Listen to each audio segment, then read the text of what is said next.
the next shiny thing.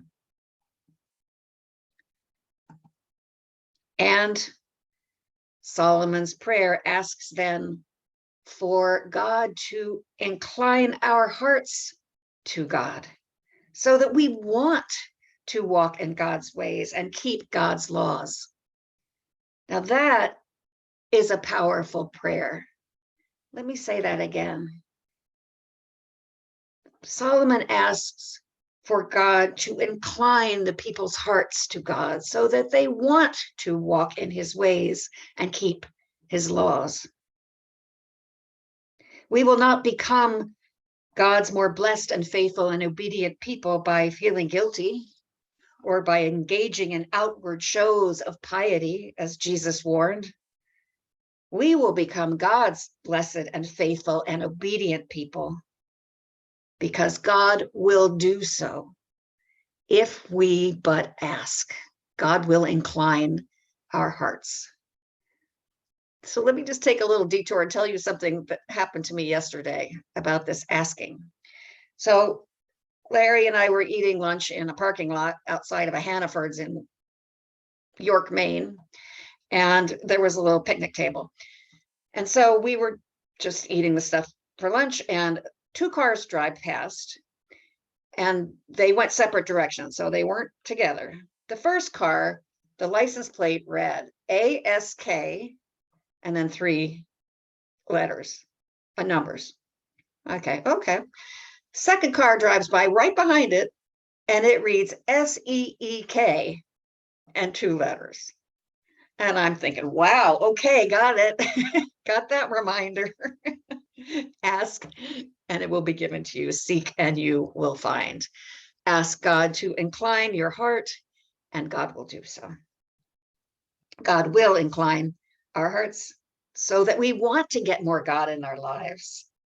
God will, as promised, write the law on our hearts, live within us more and more, draw us Godward in an ever widening and ever more powerful circle of holy love.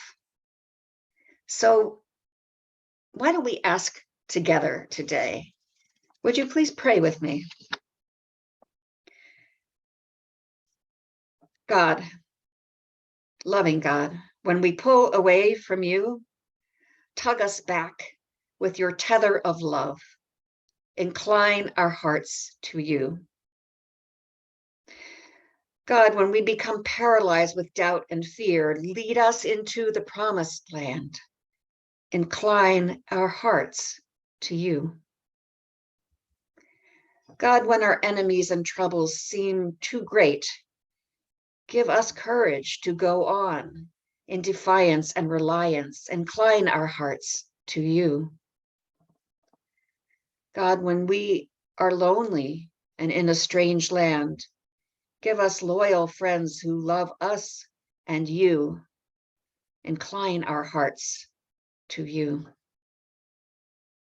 God, as you called Samuel, when you call us in the night, help us to recognize you and give us friends who point that out as well. Incline our hearts to you. When we are inclined to hold on to the past, may we embrace your next great thing, as David was clearly that.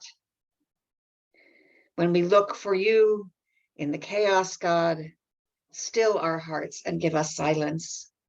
Incline our hearts to you. When we mourn and miss those who have gone before, Clarence and other beloved ones, give us a double portion of their spirits so that we may carry on. And God, give us wise and discerning minds and prayerful lives of joyful obedience. Incline our hearts to you. Amen.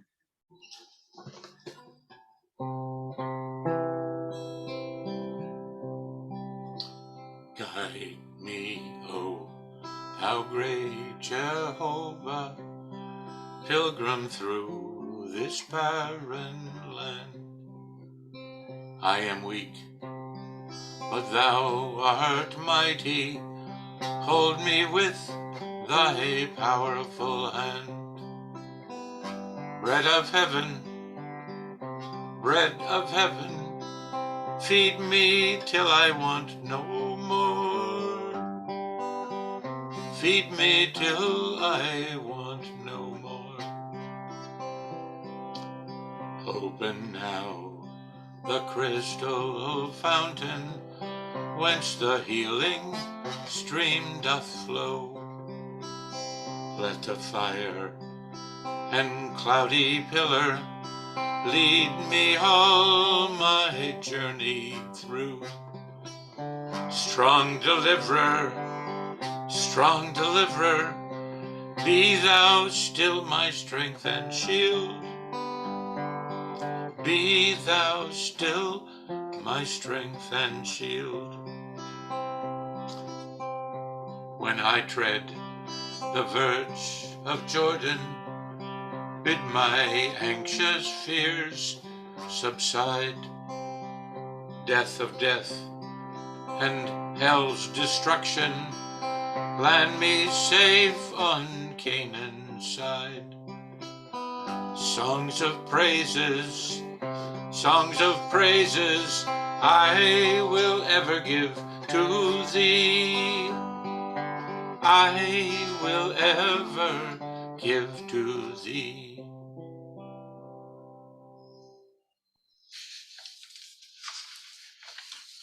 We come to our time of prayer. We are invited to offer up both the joys and the concerns of our hearts. For whom or for what would you like us to pray today?